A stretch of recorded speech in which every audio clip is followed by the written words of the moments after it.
sekarang update-nya? Oh, tanya Polda lah. Mungkin Masih proses lebih berlangsung sih. Mbak April sendiri gimana tanggapannya Mbak kemarin Mbak?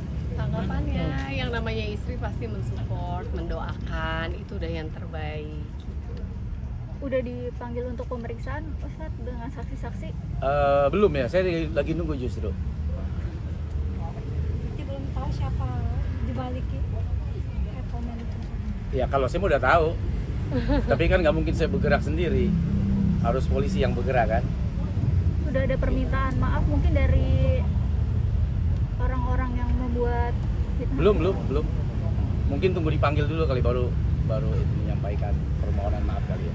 Tapi membuka ruang untuk berdamai atau akan terus diproses hukum? Ya lihat situasi nanti kan. Artinya tentu yang namanya ada restoratif justice itu kan sebuah ruang yang disediakan kan. Ya kita lihat nanti aja kan. Tat, di bulan berkah ini ada kasus kayak gini gimana sih Tat? Udah lama ini. Ya, ini kan mau lebaran lagi nih, ada kasus. Gimana perasaannya? Gak ada masalah kalau saya sih. Kalau saya pribadi gak ada masalah ya, karena kan fitnah itu kan orang ke saya. Yang penting kan saya tidak memfitnah gitu.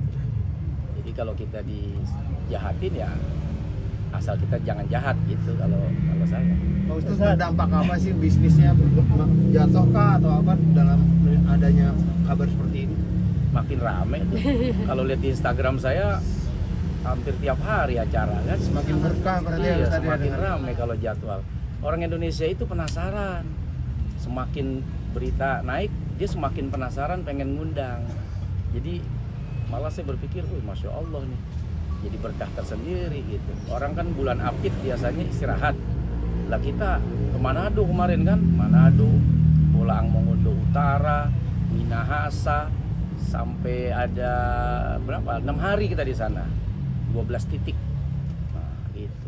Karena Jelasin Ustadz ke jamaah menikmati seperti apa Pak Ustadz? Menjelaskan ke jamaah seperti apa? Nggak ada minta penjelasan justru, Pasti ada yang nanya kan? nggak ada yang nanya. Ustadz, artinya Ustadz menikmati ya ketika difitnah dengan berita Oh iya, kemarin. yang penting kita jangan memfitnah. Gitu. Tapi langkah Ustadz Ada orang jahat sama kita, ya itu urusan dia sama Allah ya. Yang penting kita jangan jahat sama orang. Oke, Ustadz, tapi langkah Ustadz melaporkan orang yang diduga fitnah Ustadz itu dianggap berlebihan karena kan sosok Ustadz ini ulama, artinya yang harusnya kuat dalam menghadapi ujian, cobaan, tapi justru melaporkan. Gimana mungkin dianggap berlebihan? Kan kita mau ngobrol. Gimana caranya saya mengundang buat ngobrol? Mau dialog Bayun gitu ya? Ngobrol dengan pihak yang memfitnah. Kan udah saya buka waktu itu kalau nggak salah 2 minggu ya, apa 3 minggu ya. Buat yang merasa saya buka 24 jam di rumah saya nih. Ayo datang, kita ngobrol. Nah, kenapa Anda memfitnah? Tapi kan ternyata kan diundang tidak datang. Oh ya mungkin kalau lewat undangan polisi baru datang. diundang melalui apa Ustadz? Secara langsung menghubungi atau Kan gimana? saya nggak tahu gimana cara langsung. Kan udah terbuka tuh lewat Instagram.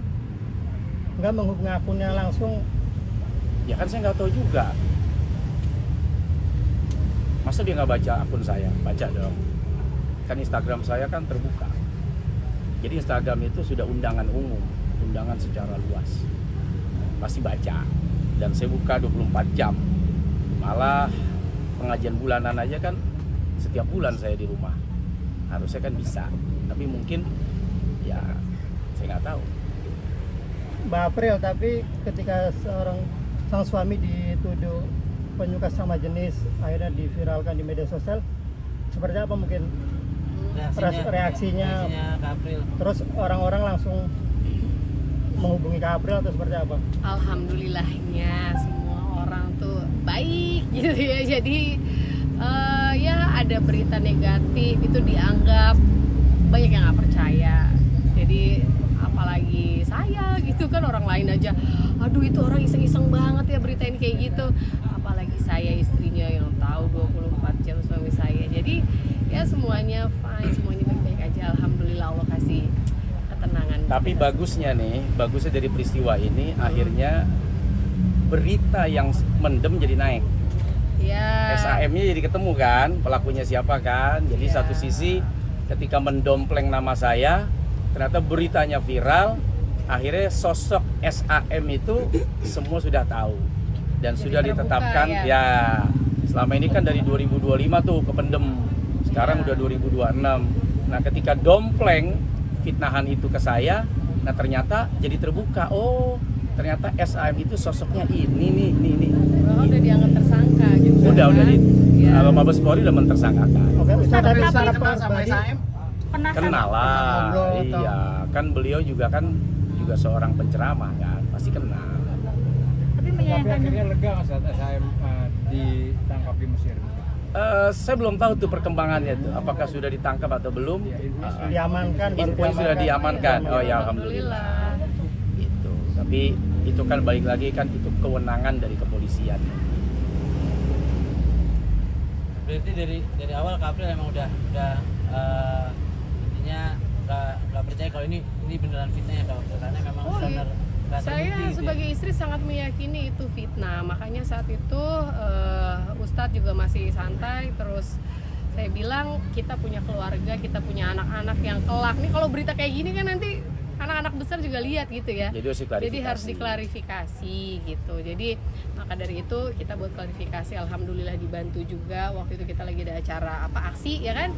Dikasih waktu 5 menit untuk klarifikasi. Terus alhamdulillah juga dari Pak Dewan Oh ya, Pak Habibur Rahman. Ya. juga mengklarifikasi bahwa orangnya bukan Ustadz Solmed, tapi Sam ini adalah ya beliau yang sudah ditersangkakan gitu kan. Jadi ya alhamdulillah semua dimudahkan dan memang terbuka tuh bahwa ini hanya fitnahan, bahwa sudah ada orang yang memang ditersangkakan.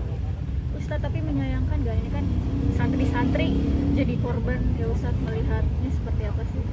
Ya, tentunya kita meminta kepada pihak kepolisian agar bekerja secara serius. Ya. Supaya ini terang benderang, maka pihak yang sudah ditersangkakan SAM ini agar segera dibawa dan didatangkan ke Indonesia supaya bisa diselesaikan secara hukum yang berlaku. Tentu harapan kita seperti itu ya. Tapi kalau secara khusus pesan buat Syekh Al-Misri apa Ustadz? Selama ini kan dianggap kabur nih ke Mesir nih, nggak bertanggung jawab nih, nggak berani ke Indonesia. Ustadz pesannya apa mungkin secara pribadi? Ya, saya kan nggak tahu juga apakah kabur atau tidak. Tentu ya tadi kalau didatangkan baru tahu nanti kenapa dia pergi ke Mesir kan gitu.